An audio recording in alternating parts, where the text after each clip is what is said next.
бол одоо 20 гаруй жил энэ утааг бууруулах санаачлагууд янз бүрийн элдв янзын тогтоолууд гарч ажилласан юм байна.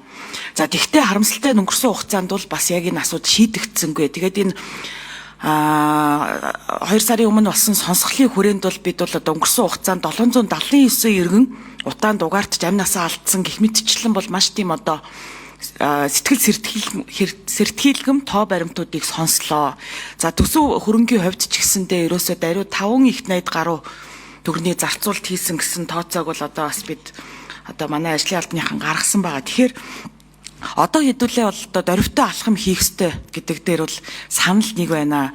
Тэгэхээр бол өнгөрсөн хугацаанд бол хэд хэдэн зүйлдээ бид нар сургамж авах ёстой юм гарсан юм уу гэж харж байгаа.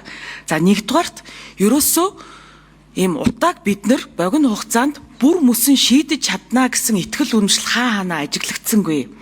Ялангуяа одоо нийтийн сонсголт дээр ирж ажиллаа тайлгнаж байгаа төрийн албан агчдын хувьд ч гэсэндээ ерөнхийдөө тийм итгэл үнэмшил ерөөсөө байхгүй болсон байна. Тэгэхээр улсын хурал улс төрийн манлайл гаргаад засгийн газар түнд одоо бас тэр чиглэлд ажиллаад бид ерөөсөө энэ утааг шийднэ гэсэн тэр итгэл үнэмшлийг улс орноороо олж авах хэрэгтэй байна. Нэг. Хоёрдугаарт ер нь бол утаанд мөнгө зараадлах юм бол утаа ерөөсөө шийдэгдэх юм байна гэдгийг бас ойлгож авлаа. За нэгт одоо жишээл сайжруулсан түлш гэж ярихын өмнө болохоор төслийн 100 гээл ярьсан.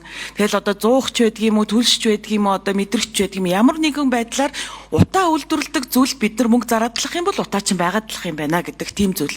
Тэгэхээр цаашид утаанд мөнгө зарахгүй байя гэдэг бас нэг юм зарчмын бодол.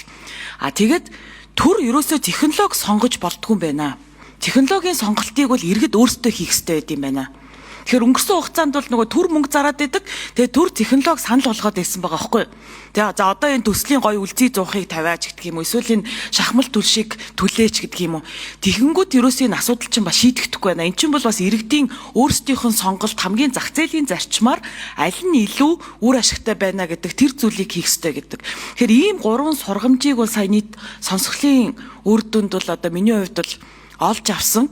Тэгээд энэ та бүхэндээ бол одоо энэ улс төрийн манлайл гаргаад ийм шийдэмгий алхам хийх асуудлаар засгийн газарт бас чиглэл өгөх ийм зүйлийг санаачлаасай гэж уриалах байна. Баярлалаа.